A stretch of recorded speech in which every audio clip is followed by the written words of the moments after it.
Hey, welcome to Think Thursday from the Alcohol Minimalist Podcast.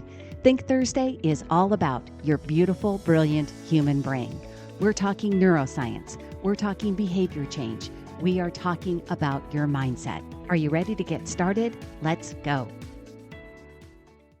Hey there, it's Molly, and welcome back to Think Thursday from the Alcohol Minimalist.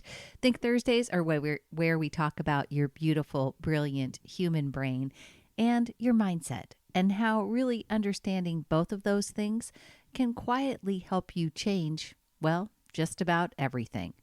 And if you've been listening to Think Thursday for a while, you might remember that one of the very earliest episodes that I did, actually all the way back when the series first started, was on the idea of the gap and the gain. And it's a concept that I've come back to a number of times over the course of this Think Thursday episodes because it's really foundational to how we experience our lives and something I think that is important anytime you're trying to work on changing a behavior that no longer serves you.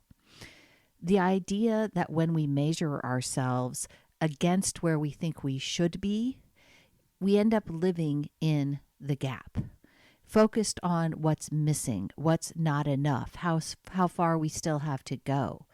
And when we shift to measuring against where we've been, we move into the gain, where we can actually see progress, momentum, and growth. And inside of that conversation is something even deeper. This idea that it's not just what happens in our lives that determines how we feel. It's the story we tell about what happens. But here's what I want to build on today. Everything we talked about in that early episode about reframing, about shifting from gap to the gain, about telling a different story, that's all happening after the fact. It's reflective. It's you looking back at your life and deciding to interpret it in a way that serves you better. And that is incredibly powerful work. But it's not the first moment that meaning gets created. Because the truth is, your brain doesn't wait until later to decide what something means. It decides almost immediately. And it's doing that all day long. One of the most important things to understand about your brain is that it's not just taking in information in a neutral, objective way.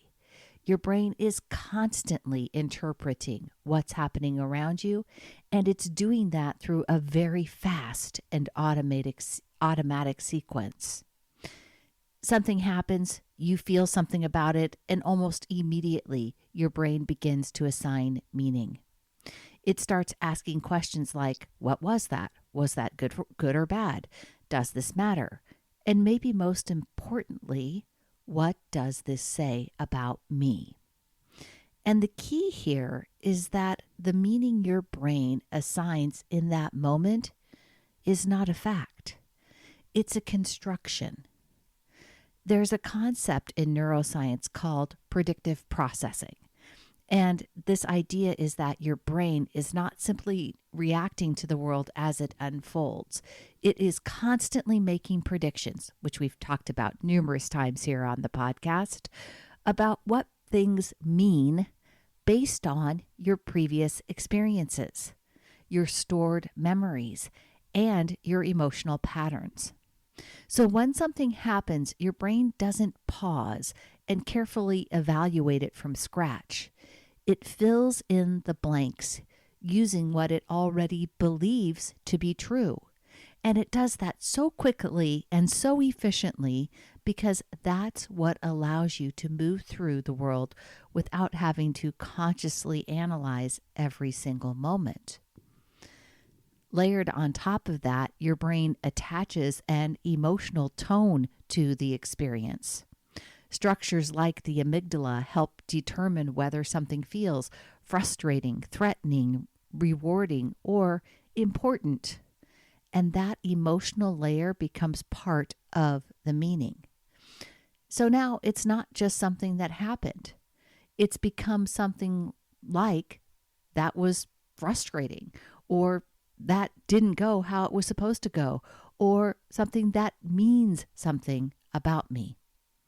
And in that moment, the story has already begun.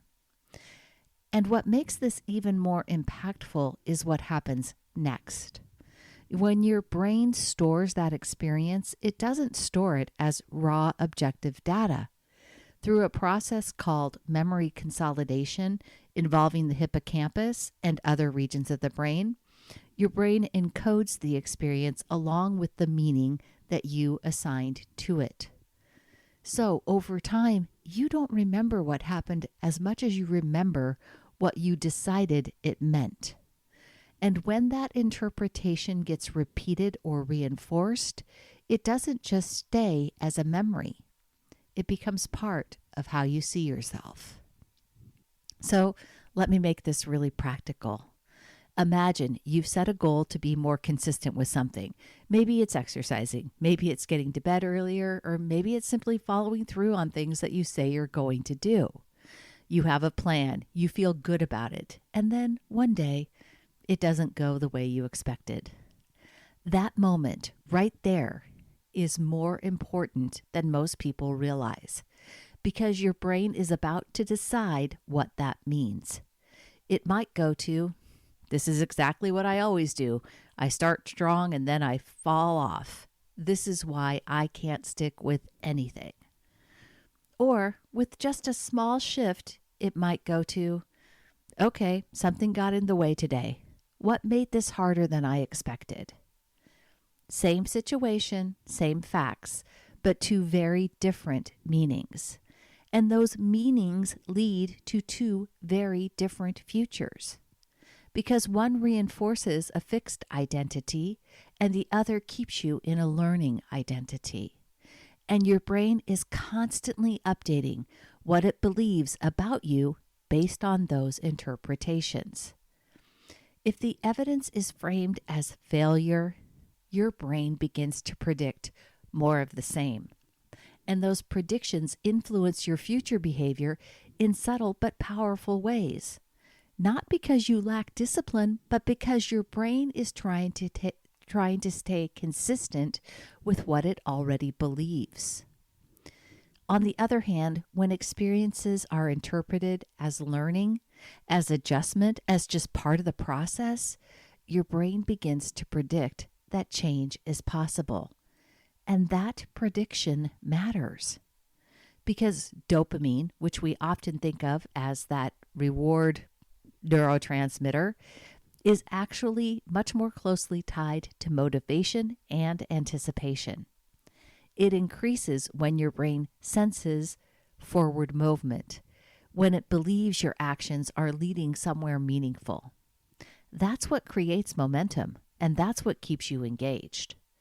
So if your brain is constantly assigning meaning in real time, often without your awareness, the question becomes whether you can step into that process just enough to influence it. Not by forcing yourself to think positively, and not by pretending something went well when it didn't, but by creating a small amount of space between the experience and the interpretation. Instead of immediately labeling something as a failure or a challenge or a problem, you pause and ask a slightly different question. What story am I about to tell about this? And that question matters because it shifts you out of the automatic reaction and into a more intentional perspective. From there, you don't have to jump to the most positive version of the story. You just have to widen enough to make it useful. Maybe instead of, I screwed up, it becomes, I'm still figuring this out. Maybe instead of, I always do that, it becomes, this is a pattern I'm starting to notice. And that small shift is often enough to keep you engaged instead of shutting you down. Because the truth is, you are not just rewriting your past when you reflect on it later. You are writing it in real time, moment by moment, through the meanings you assign to your experiences as they happen. And the more you practice noticing those moments, the less you have to go back and fix the story later, because you are building a different story from the start. So here's something simple to try this week. The next time something doesn't go the way you planned, whether it's missing a workout, getting off track with your routine, or just having a day that feels less productive than you hoped, take a moment to notice the first interpretation that comes up. You don't have to change it immediately, just notice it. And then ask yourself, is that the only way to see this? Because there is always more than one way to interpret an experience, and the interpretation you choose will shape not only how you feel, but also what you do next. All right, my friends, that is all I have for you today. If this one resonated, just remember, our early conversation about the gap and the gain was about how we revisit our story. But the real power is in recognizing that you are shaping that story in real time, whether you realize it or not. And that's something you can begin to influence starting right now. All right. Choose peace, my friends, and I will see you on Monday.